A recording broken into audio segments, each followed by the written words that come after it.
Thanks for coming to the Casa Hispanica. We are en famille, so everybody is friends and we don't need introductions, because I'm certainly not going to introduce myself. My name is Bernard Harcourt. You were not going to introduce yourself. Rodriguez Velasco is the chair of the Department of Iberian Culture and Studies and Latin American Studies, and is our host. Happy host, so we thank Jesús. And François Ewald is here, and as you all know, François Ewald worked very closely with Michel Foucault for many years, and has been overseeing the publication of the lectures at the Collège de France, as well as having overseen the publication of the Die et l'Écrit, with further writings. And we're here to discuss and also to celebrate the publication of the last lecture from the Collège de France, which is the 1972 lectures. So not the last lecture at the time, but the last lecture to be published, and which then completes the publication of the 13 years of lectures given at the Collège de France. We were hoping to be able to share copies of the books. We have a few copies which you can all look at and pass around and whatnot, but we're forbidden apparently from letting them go because the publication date is actually May 15th. And so there are rules about this. Yes, illegalisme. Okay. So what we thought we would do is have Jesús kind of frame the conversation, and then we would turn to François Ewald to speak a little bit about Foucault in 1968. The idea being in part that these lectures grew out of reflections about the movements in '68, and then I will then maybe try to actualize, so make it Foucault and May 2015. Thank you. And thank you, everybody, for being here. This is a wonderful and very moving moment. So what I'm going to do is more or less describe this object that we just met and see a little bit what's inside. You probably remember, and then I will read some fragments here and there. You probably remember those intense moments at the beginning of courses like La Société Punitive or Le Courage de la Vérité. In them, the new archivist, as Deleuze called Foucault, complains about the very institution and about the conditions in which he has to present his research. He would prefer to do it in a different way, in a much smaller group. He would prefer to do it in collaboration. Surrounded by a multitude, he feels alone. Reading those courses, one can feel the crowds filling up every single square centimeter of the room. One can hear the sound of the tape recorders going on and off, and even accidentally, one of them playing some notes from a song by Michael Jackson. Not here. Here, the sensation of loneliness is not the result of the hundreds of arms and feet and eyes and hearts in the amphitheater. This course about theories and penal institutions, a course in which Foucault develops his ideas about the complex configuration of penal institutions and the repressive systems, is dry. It is silent. One can barely hear Foucault's voice, let alone anybody else's voice. Anybody else's voice. This is perhaps the reason why this particular volume, the second one from the series of the 13 courses taught by Foucault at the Collège de France, and the last one to have been published, has so many entry doors. A medievalist like me will probably take the most obvious one, the door that leads through the hallways where ordeals and inquests are in dispute. There, we can laboriously understand the importance of the inquest, a juridical form that he will develop afterwards in other texts, like the Brazilian lectures on La vérité et les formes juridiques from 1973. In fact, this is a quite important research for Foucault as he becomes interested in the inquisitorial system itself.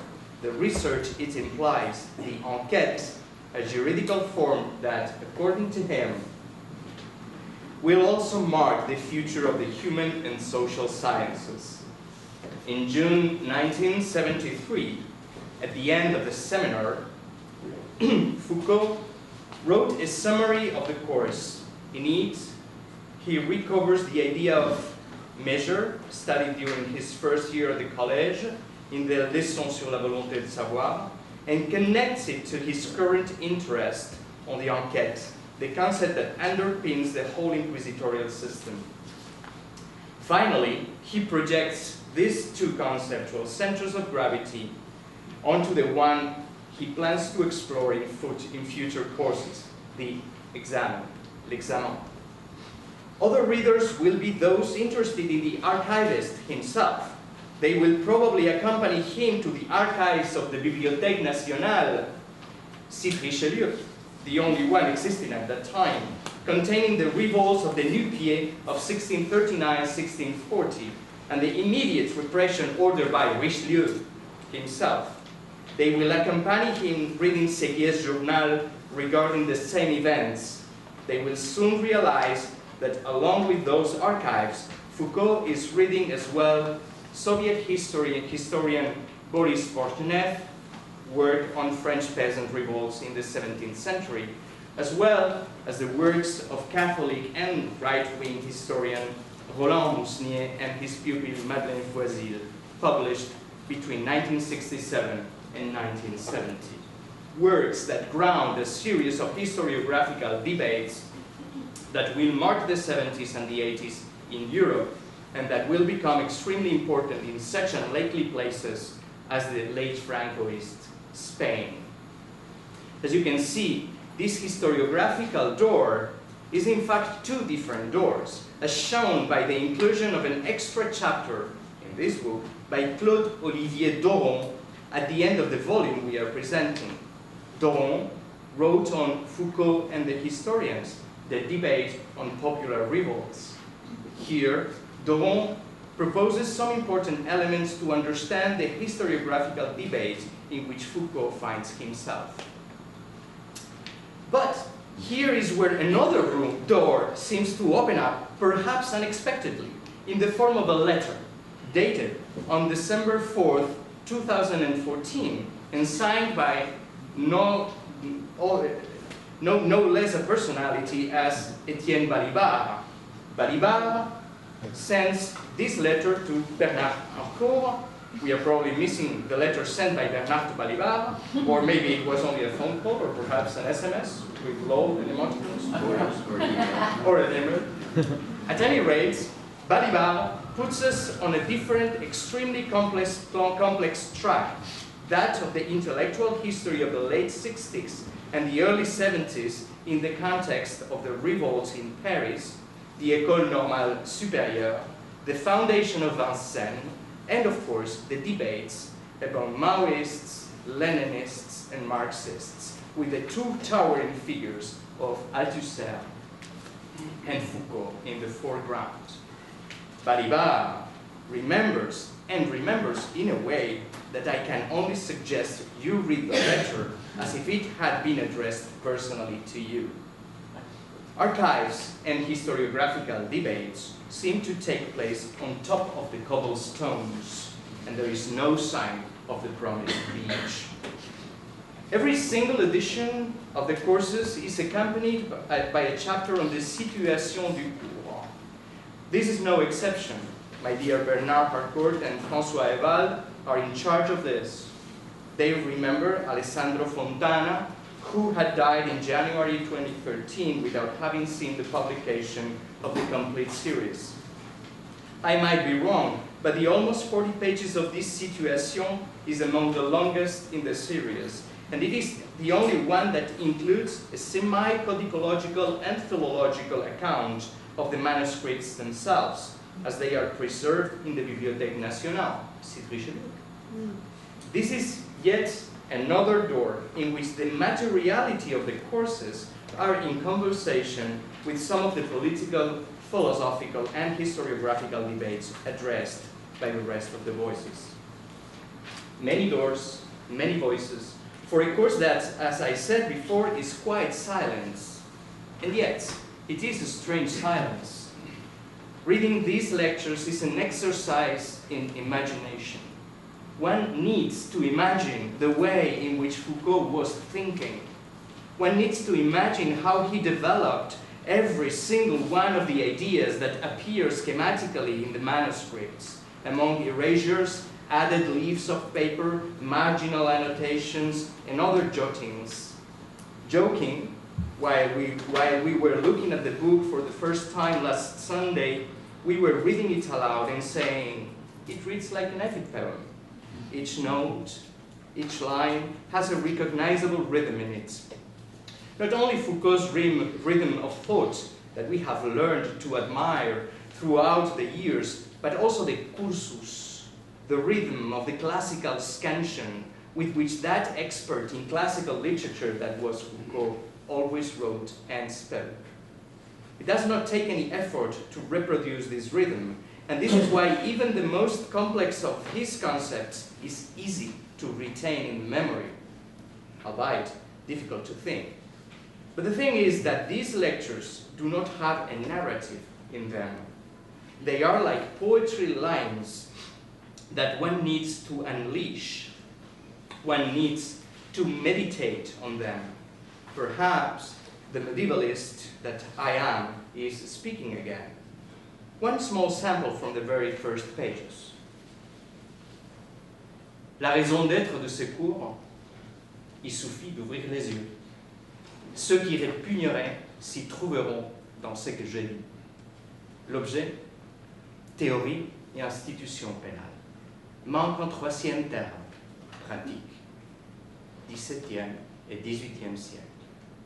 La méthode, ne l'aborder ni à partir des théories pénales, ni à partir des législations ou des institutions pénales, mais replacer les unes et les autres dans leur fonctionnement d'ensemble, c'est-à-dire dans des systèmes de répression. Perhaps, as I said, it is the medievalist in me speaking, but there is something about the square brackets on the manuscript. In a book like the one we are presenting today, they often play an intense role. Because these lessons, unlike most of the other lessons given by Foucault at the Collège de France since 1970 and published from 1997 onwards, are a series of fragments and ideas, a cascade of theses in a very long chain. Reading them is like an exercise in intellectual neurosurgery. I haven't seen the manuscripts. Both Bernard and François have, but I have not. I only have this edition as a representation of what is on the manuscripts, with references to edited passages, erasures, marginal annotations, and so on, and square brackets. I'm not referring to those square brackets that have been introduced by the editors to supply information or to point out an ellipsis. I mean the square brackets introduced by Foucault himself to question his own ideas or to introduce doubts about his own thesis, sometimes to comment on a short quotation. I will only give one example. On March 8, 1972, on the occasion of his 13th and last lesson, he talks about the insertion of torture in the inquest process. He makes a couple of remarks. One is that the insertion of torture as the last resource comes about as a way to obtain a confession. The other one is that there is a way to understand this process as the ordeal of truth that he opposes to the ordalie du meilleur droit.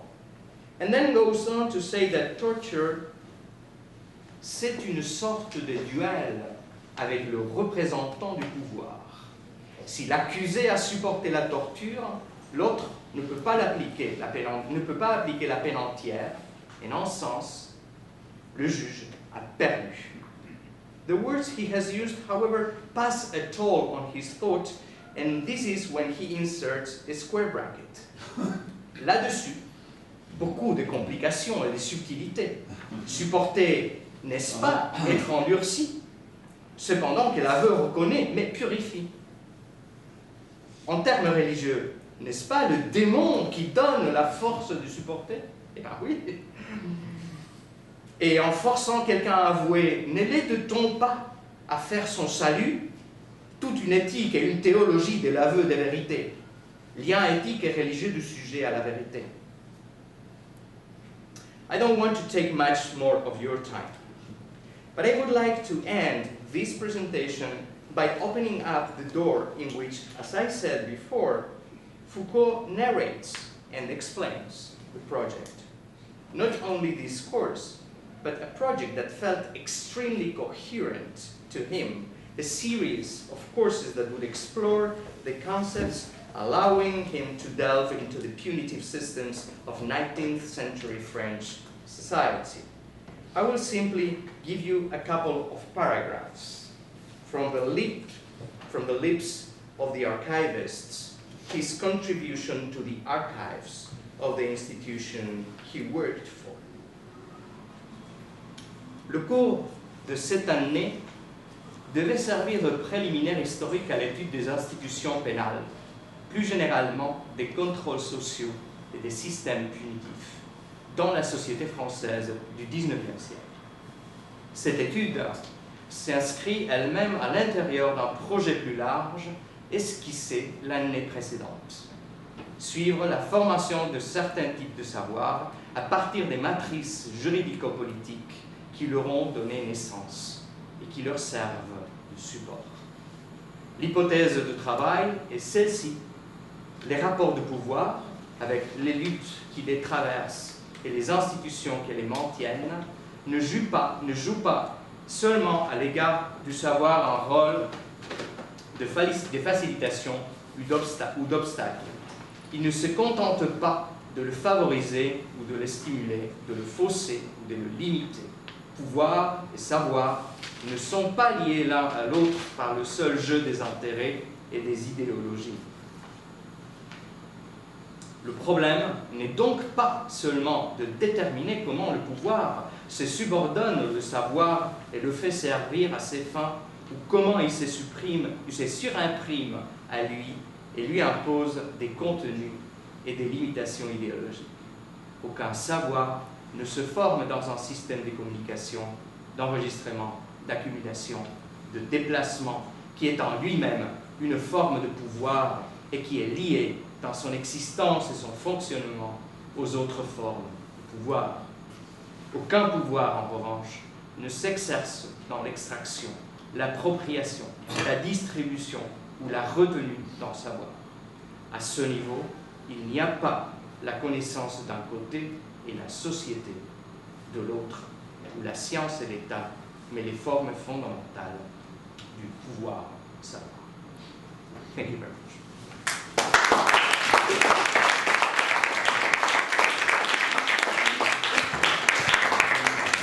So, very glad to be here. No. I am very glad to be here and about this opportunity to speak again here in Colombia about Foucault. But the exercise is difficult for me. We worked a lot about this book, and for me at this time it is a moment of forgotten, more than it is difficult for me to speak. But for you, I will try to speak about this book. My view. So, what I have to explain, that is why this last lesson is the most important one. Maybe it's true. But a first remark. Maybe we don't have the opportunity after. So first remark that that is the last book, the last chapter of the Foucault in the Collège de France. And what that is very interesting is that we discover at this occasion, we discover that there was a specific philosophical project, a philosophical Foucault's project in the Collège de France. I think my view would be, we can say that the philosophical project, the Foucault's philosophical project was driven in the Collège de France, in the lesson. And there is a profound unity in this lesson, and there are about the question of truth. The first lesson are the question about the methodology, how to conduct a story of truth in Western countries. On the whole theory give many faces, many aspects of the practice of a such kind of history. And at the end of the exercise, we have something absolutely new, that is an history of truth in Occident, an history of truth in 13 books, in 13 volumes. You can find a philosopher in the story of philosophy who wrote an history of truth in 13 books. That is the first time you can find this project, this philosophical project, to draw this history like a complete history of truth. That is absolutely one. That is what we can observe, thanks to the complete collection. So,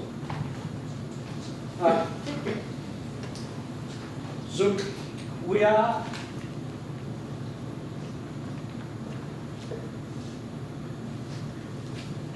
that is November.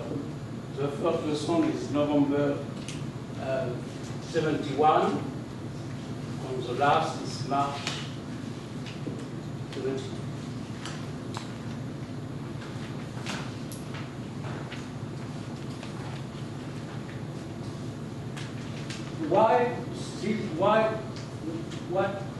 What is so interesting with these lessons?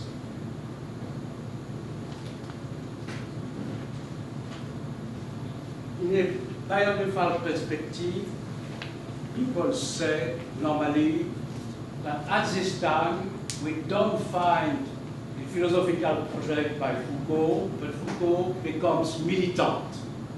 That is time of the Gilles. And we say that at this time, during this period, Foucault don't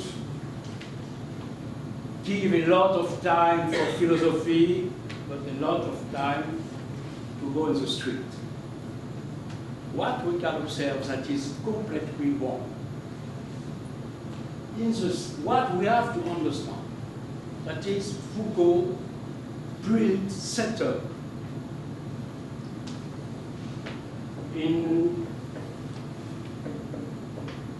at this time.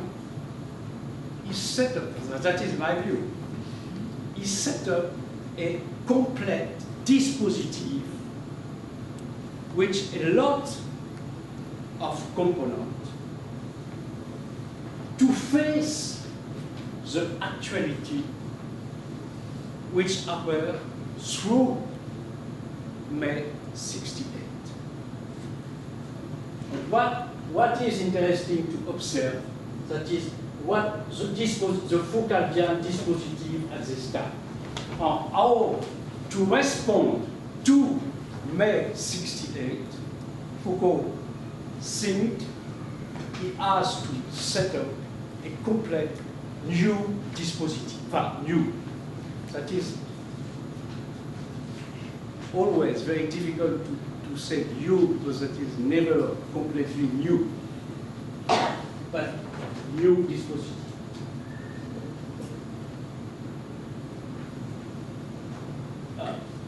What the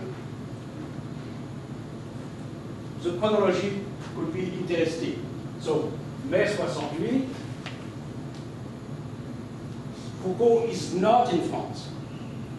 He is in Tunisia. And before 68, he was connected with revolt in Tunisia from students. I should be in German.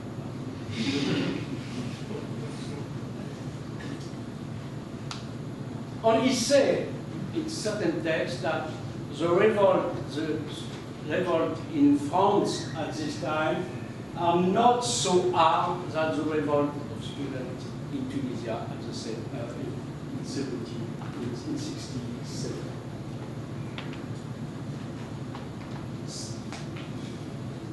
He come back at the end of 68 in France, and he became the chair of the philosophy department in the new University of Vincennes. There is a first connection from Foucault at this time with 68. That is a universitary connection. And you can find in these écrits some text about this connection. He make classes analysis about the reason of the revolt, and he speak, he express his reticence about the new form of pedagogy at this time. 69, 70, he is elected in the Collège de France. And that is the time, December, the first person in the Collège de France.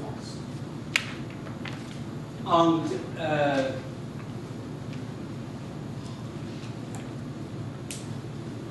this is the first lesson in the first cours. The first cours is about the will to know. In 68, 69, he published a book, L'archéologie du savoir. So, we have, what is interesting, maybe it's wrong, maybe it's true. During, since 68, during 3 years, we can observe he continued his work like before. If you read the first lesson in the Collège de France, L'Ordre du Discours, naturally you can think there is words are behind, but that is not clear. He speaks about discourse. And with this lesson, it begins the story with a story about social rights.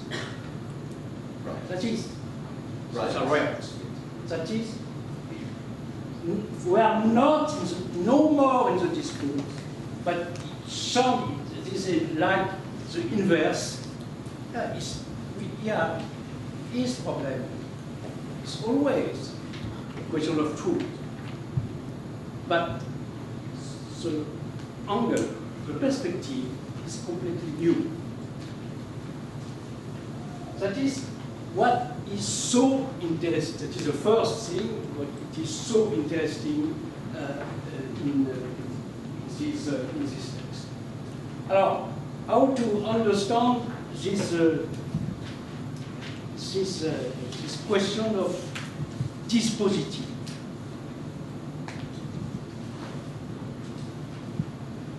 What is, if to publish the text, we have together to reread the whole text of this age. And what is interesting is that Foucault spoke a lot during 10 or 40 years about Mai 68. He come again, he explained a lot of time what happened in Mai 68. And gives, and he explained his own relationship. I think what is the word given by Foucault? He used the word in French, the word of experience. What is May 68? That is an experience. But you know, in the Foucault word, experience is very important because that is a main concept in the last Foucault. But we find he used this word to explain something, to describe something absolutely not related to the rapport, to the relationship between the self, but to express a political situation. The experience, and when he explains this experience has two aspects. The first one is a subjective one, that is an experience for Foucault himself, but that is also an experience in an objective sense, that is an experience in an historical sense, in an historical aspect. What is the experience in this personal sense? Foucault said that this experience is linked to the fact that Foucault is a writer. That is an experience of writing. You find a very interesting text, a very interesting interview in Japan at this time, where Foucault explained, thanks to Mai 68, the meaning of the writing is absolutely new. And what was right before 68, the meaning of writing is no more possible. And the question for him is what I have to do now? Continue to write or to make something different? And especially to become, like he said, like Freeland, to become political militant. And the choice of Foucault is, first, not to become a militant, to continue to write, but he has like task to reinvent the meaning of writing in the new context. And the dispositif is a dispositif to reinvent a possibility to write in the new context.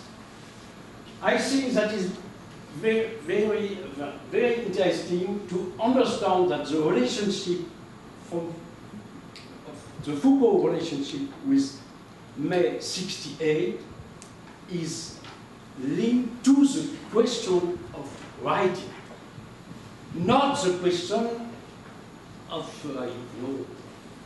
political question, but the meaning of writing. And naturally, that is also the link before the old, the former period on the next one.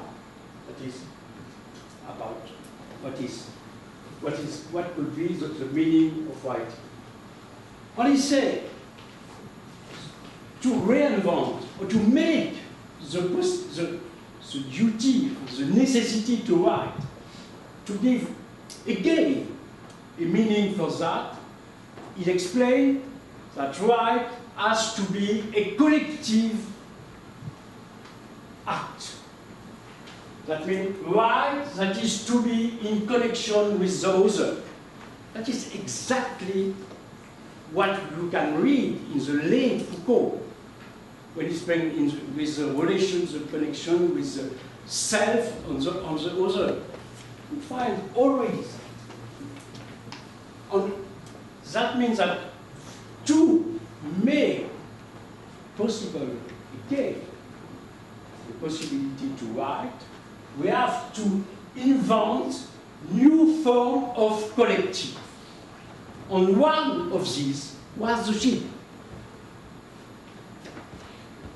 I think what is very interesting to what we can observe if we read, that something, the commitment, the Foucault commitment in the ship was decided as a personal, a subjective dimension in this idea of the context make necessary a new experience of myself. I have in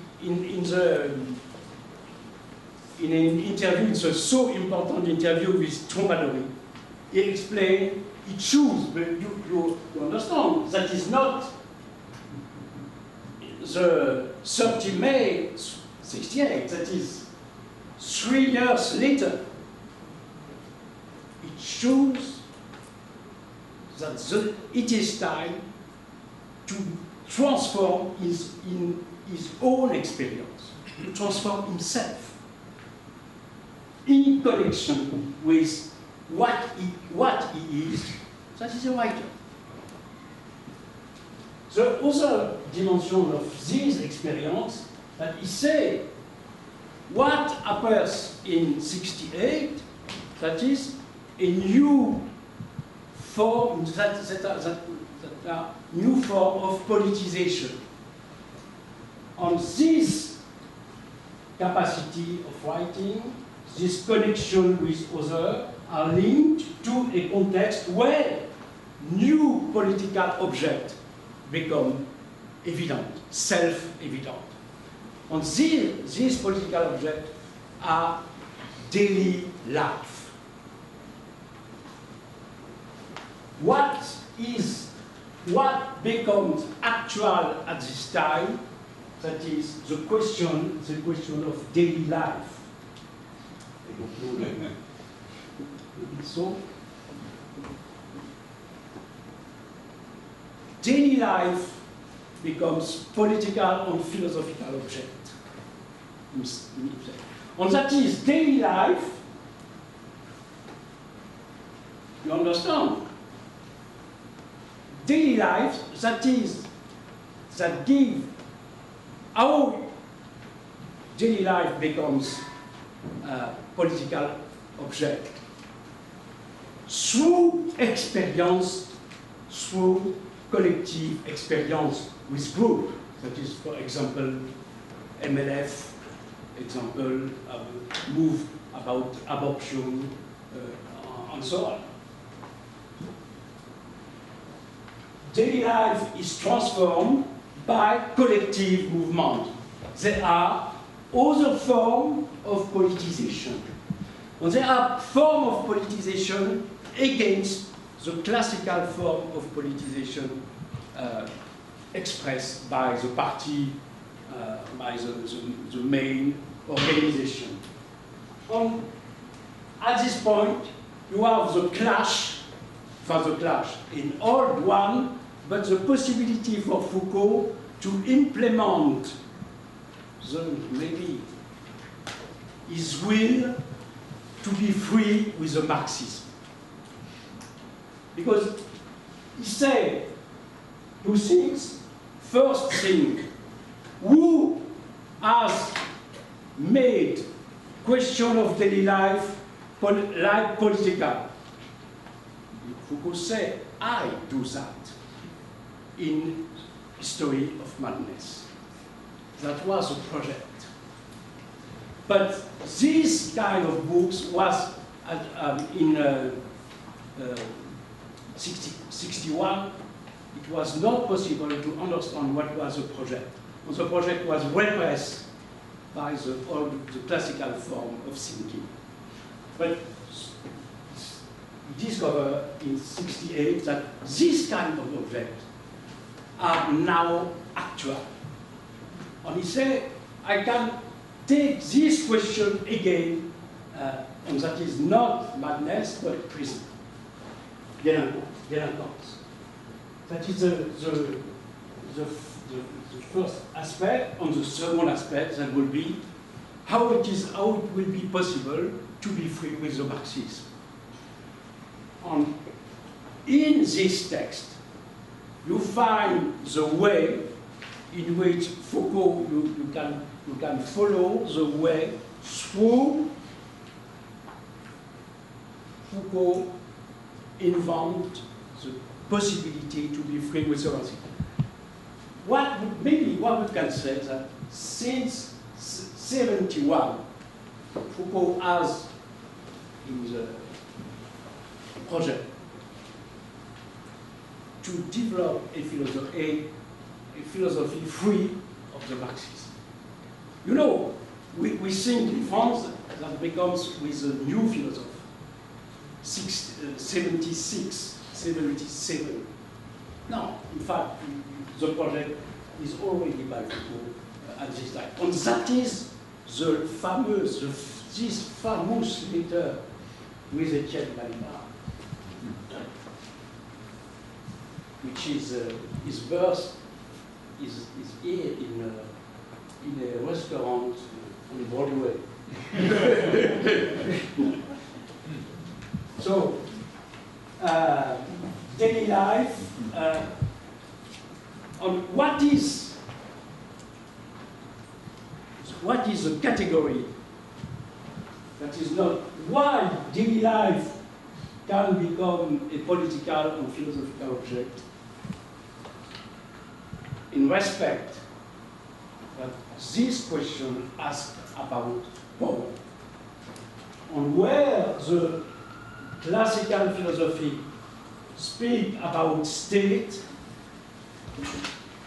In this book, we can observe how very precisely, step after step, Foucault opposed the notion of power to interaction with the politicization of the new object. Power against, we have to think power and not to think state. So that is, you understand, I spoke dispositive, you understand, in this experience mobilize a dispositive, that means writing, that means philosophical theory, that is theory institutionnelle, that is new form of organization, that is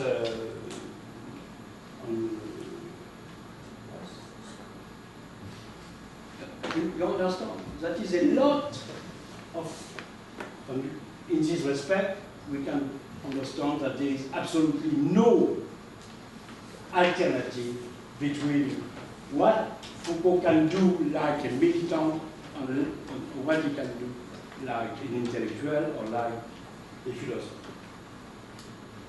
So maybe I am too long.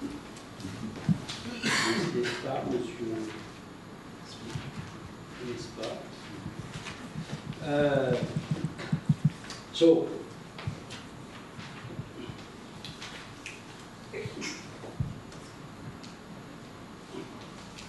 last, I will start. But I don't know.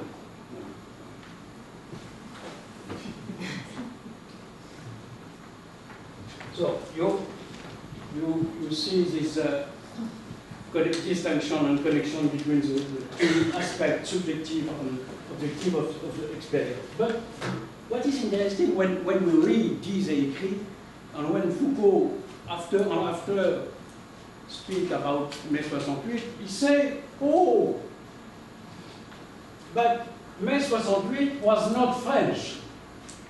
That was also US. But Mai 68 was an experience of 20th century, because that was because that was the question of power. On the question of power was the question of 20th century. So you have this extension of what is the actuality of 68. What makes Mai 68 like a philosophical or political event? That is the moment where the question of the 20th century can be asked. That is the question of power. The birth of the modern power in Europe is not only in the 70s.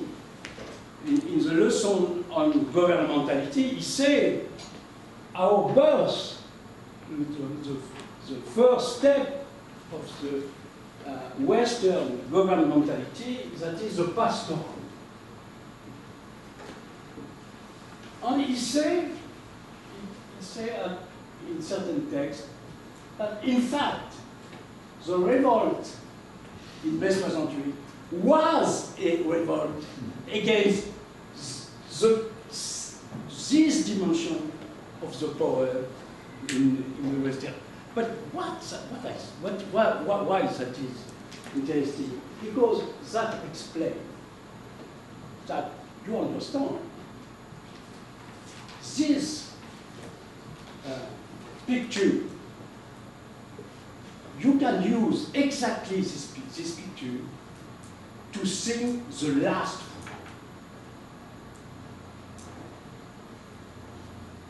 And we can, my view at this time would be to say, the last, we say there is a first, a last Foucault. No, the Foucault of experience, the Foucault of daily life, the Foucault of ethics. That is already the project in formulated in 71. But this project will change, and especially in at this time, his vision of power is a repressive one. And after, he will change this vision of power. But the framework, I think we can observe, but we can see that remain the same. The same. So.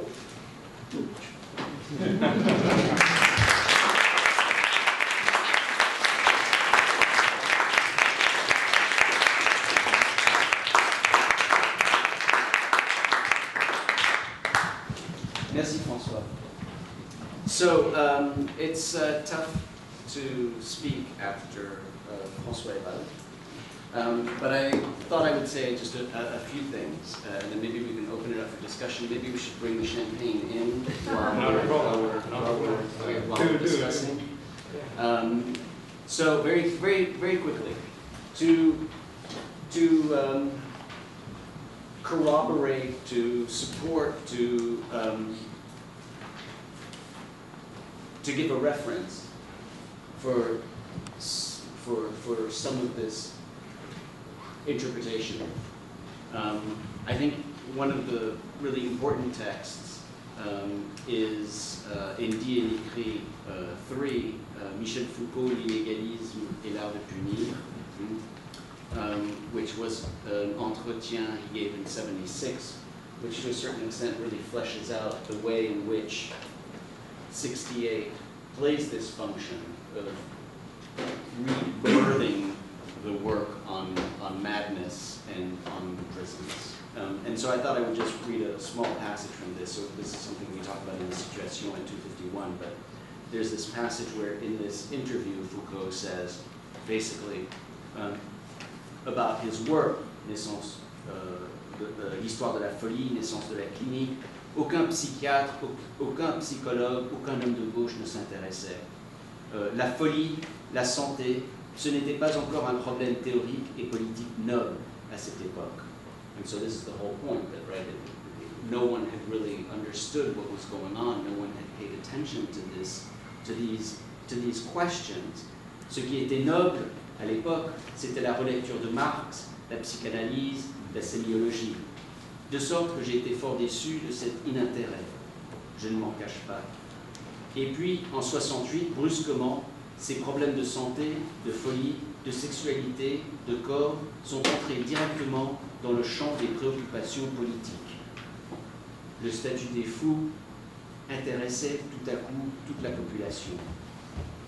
J'ai donc repris mon sillon après cette date avec plus de sérénité d'esprit et avec plus de certitude sur le fait que je ne m'étais pas trompé. Right? And so one gets a real sense of that passage is corroborating this. Repris le sillon. Qu'est-ce que j'ai dit? Translation. Oh, repris le sillon, c'est start to work again, to pick up on the same place that you've been, the path, right?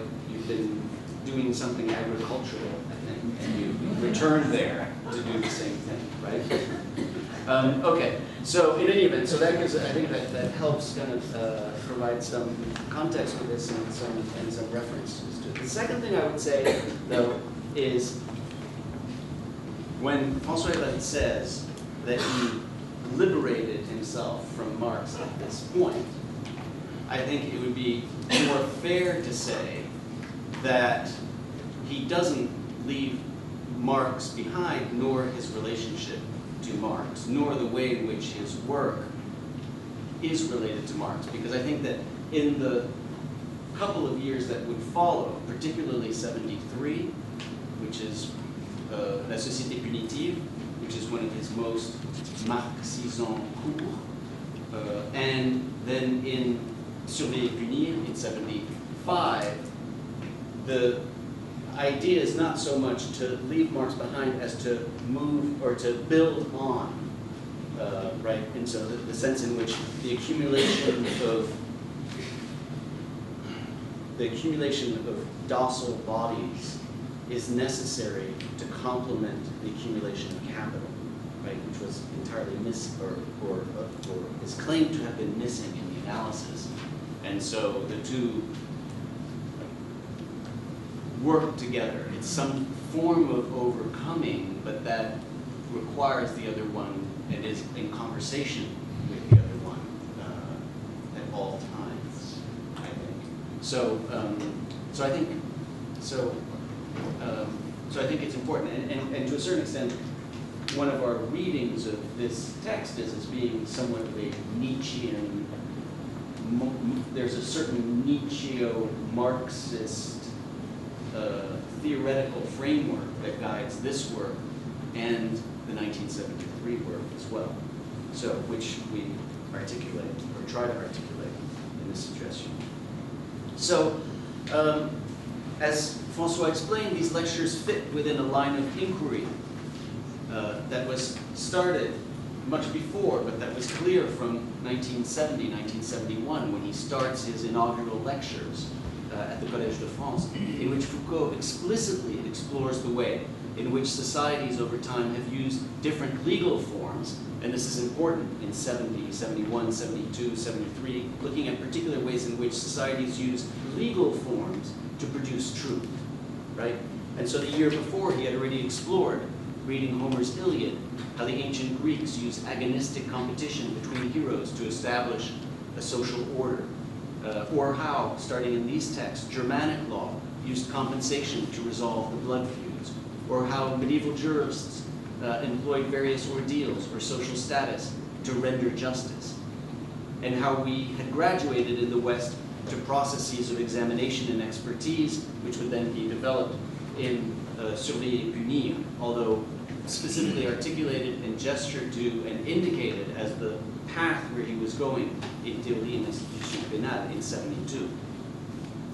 Now, one of the most striking dimensions of these 72 lectures is the theory of penal law that Foucault develops here, and then he would also develop the following year on the punitive society, and brilliantly in the 1972 Rio lectures, Truth and Juridical Forms.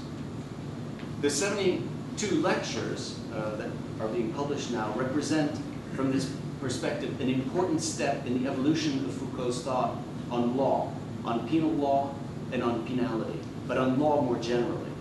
And in this course, he develops what could be called a political theory of penal law, which he himself would emphasize on March 1, 1972, when he would say, "La pénalité est de fond en comble politique." Right? Penal law is, all the way down, most profoundly political. This political theory of penal law consists of several components. First, a rigid distinction between law and crime. Penal law is not a consequence of crime. Punishment can't be understood as the result of crime. The adjudication of criminality, the creation of the criminal, is a process that has to be understood distinctly from what we consider and call so easily crime or criminal behavior. The adjudication of criminality is an artifact that is constructed in order to legitimize forms of social control. It is produced to shield social coercion from the political sphere, and hence the very important distinction and demarcation between prisoners of common law and prisoners and political prisoners in liberal regimes. A foundational piece of a liberal regime is this distinction between criminals and political prisoners, and that is the target in this at this period, in this work and in the other work that he's doing. So, second, the evolution of penal law has to be understood in relation to and in reaction to political resistance. This thesis, which gets modified somewhat in 1973 when he starts moving from repression to the productive aspects of the penal law, is nevertheless in full force in 1972. And it's seen well in the lesson of January 26, 72, where he says, "Toutes les grandes phases d'évolution du système pénal, du système répressif, sont des façons de répondre à des formes de lutte populaire." Right? So all of the developments in the evolution of penal law are really ways of responding to popular struggle. Okay? And as a result, the third important component here is that penal law can only be understood as a weapon in a social struggle. And Foucault explains this very well, of course, in his debate with the Maos in February 72, which at that point, I suppose you still would have been Maoist in 72. Yes, okay. In the debate with the Maoists, where he says, "La justice pénale n'a été produite," he says, "ni par la plèbe, ni par la paysannerie, etc., mais par la bourgeoisie, bel et bien par la bourgeoisie, comme un instrument tactique important dans le jeu de division qu'elle voulait introduire." It's a strategic instrument in the game of these divisions that it wanted to introduce, divisions between common law prisoners and political prisoners. What dominates then is a political theory of penal law as a weapon, as a tactic, as a strategy in a civil war taking place in society. And this is related, of course, to the analysis of the relation between legal forms, all legal forms, and truth, which he would develop in Rio and also in 1981 at Louvain. And you would get already in this course intimating the later work, the relations between Inquisition, confession, torture, and truth, which we'll be studying next year. Correct. Tortured confessions. Okay. The practical implications are important, and they're found explicitly in the debate, in debates at the time, particularly on strategic questions of how to do justice. Right? And so, to summarize, or to get to the heart of it, he says basically, I mean, this is why he would say in those debates, voilà pourquoi la révolution ne peut que passer par l'élimination radicale de l'appareil de justice. Okay? All right. Now, in the few minutes I have left, what I'd like to do, though, is move us from Foucault and May 1968 to Foucault and May 2015. It's no accident that Foucault spoke of writing what he called the history of the present. There's a timeliness to this text from 1972 that is striking and that I think we need to stop and think about for a moment. In Ferguson, Missouri, the grand jury that no-billed the indictment against Darren Wilson in the shooting death of Michael Brown heard from 60 witnesses over the course of 75 hours. The grand jury met off and on for 3 months. The juries deliberated for several days.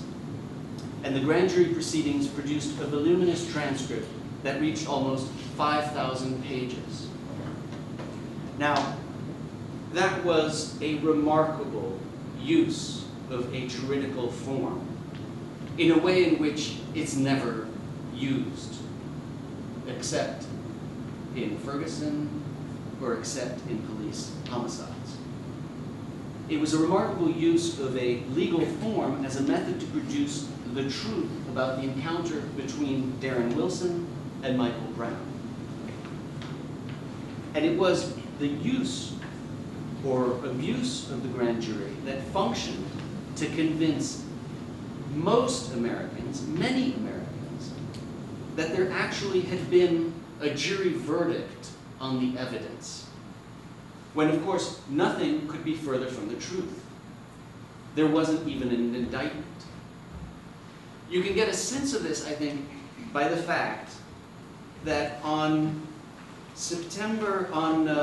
November 29, 2014, in a front page headline article above the fold, the New York Times, of all institutions, not only the Bible, but one would think a cautious set of writers, referred to the no bill as a disputed verdict, quote unquote, disputed verdict. Now, nothing could be further from the truth. There was no verdict. You don't call the decision to no bill a verdict. It's just a decision not to indict someone. Verdict has a very specific meaning, which comes from dire vrai. It's telling the truth, right? It's telling the truth that a jury does after a trial with witnesses. Perhaps, unlike most grand juries, perhaps 60 witnesses. Perhaps, unlike most grand juries, perhaps 75 hours. Perhaps, unlike all grand juries, perhaps after 3 months. Perhaps after no grand jury that I know, after 5,000 pages of transcript testimony. After that, and a jury that sits in a jury box and deliberates, we talk about a verdict.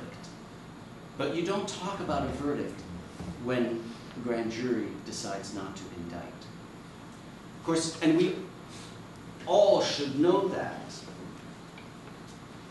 But what that process did, and it did it through a lengthy process, was to create a particular truth about what happened that day in Ferguson and how we should today interpret it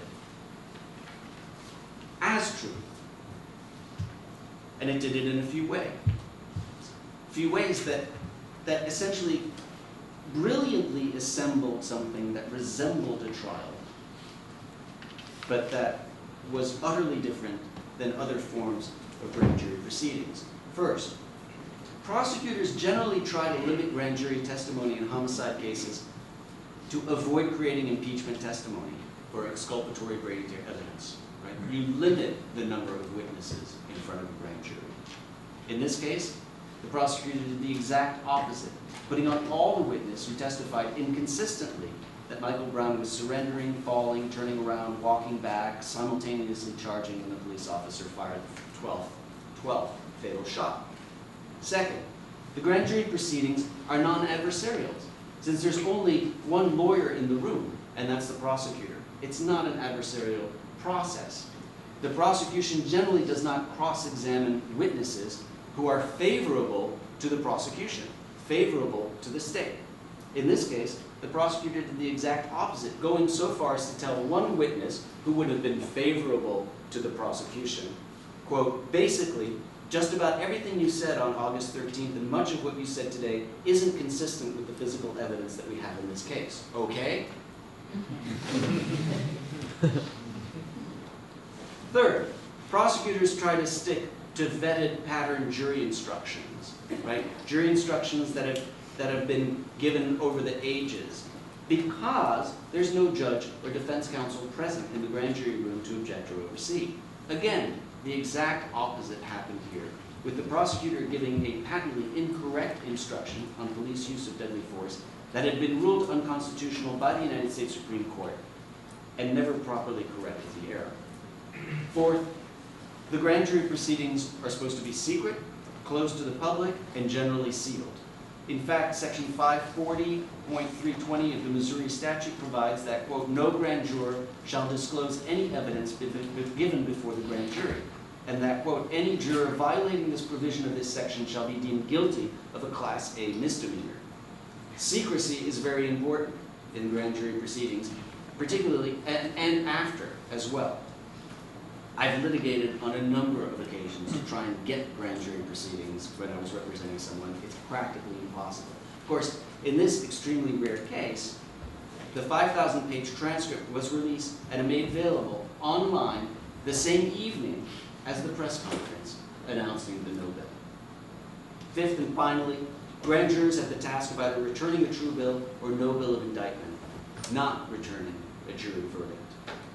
And here, two things were completely different, with Robert McCulloch, the prosecutor, giving the impression that there had been a verdict on the full evidence, and telling the American people at his unusual press conference that, quote, the grand jury worked tirelessly to examine and re-examine all of the testimony of the witnesses and all of the physical evidence.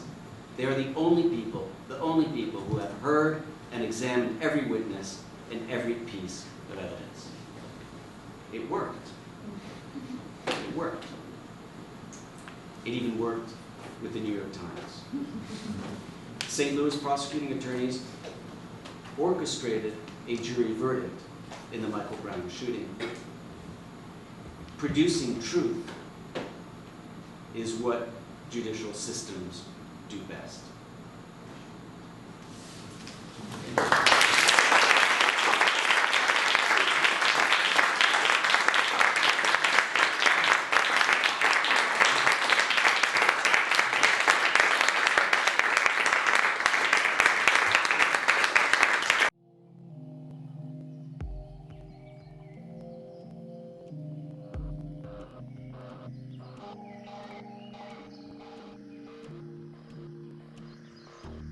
They listen to the clash.